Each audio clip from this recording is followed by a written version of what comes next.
నమస్తే. ఏంటన్నా ఈరోజు ఉచిత బస్సు పెట్టి ఒక రోజు గడిచిపోయింది కదా. ఫస్ట్ డే ఎక్స్పీరియన్స్ ఎలా ఉంది? ఉచిత బస్సు పెట్టిన తర్వాత ఆటో సోదరులకు ఎలా ఉంది? మా చంద్రన్న అందరిని రోడ్డు మీద పడేసి ఆటో డ్రైవర్లందరినీ మాకు చాలా ఇబ్బందిగా ఉంది. ఒక రోజులోనే ఒక్క రోజులోనే ఒక్క రోజులోనే బయటపడింది మొత్తం. ఆటోలు ఎక్కే వాళ్ళు ఎవరు లేరు, అందరూ బస్సులకి వెళ్ళిపోతున్నారు. ఆ, ఒక్కళ్ళు రావట్లేదు. ఆ, ఎందుకని అంటారు? ఎందుకంటే ఉచిత బస్సు ఆ బస్సులు కూడా మరి అంతమంది జనాలు ఎక్కితే బస్సులు కూడా ఫుల్ అయిపోతాయి కదా. ఫుల్ అయిపోతున్నా ఎక్కుతున్నారు. ఫ్రీ బస్సులు కదా, ఊరన వస్తుందంటే ఎవరైనా ఎక్కుతారు. ఇప్పుడు ఊరన వస్తుందంటే ఆటో అయినా ఎక్కుతారు. ఆటోలో పెట్టవచ్చు కదా ఊరకన.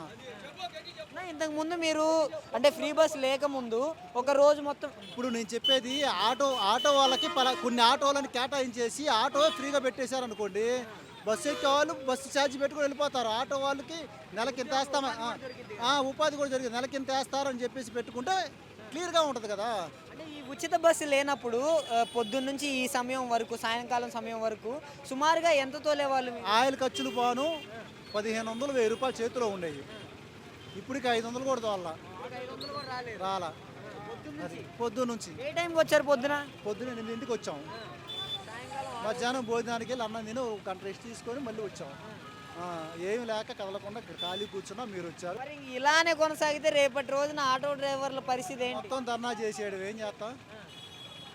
ధర్నా చేసేయడం, ఆటోలను ఆపేసి బస్సులు ఆపేయడము, ఆటోలు ఆపేయడము, ఏదో ధర్నా చేసుకుంటాం. మా బాధలు మా తప్పులు పడతాం కదా, అది చేసుకోవడం.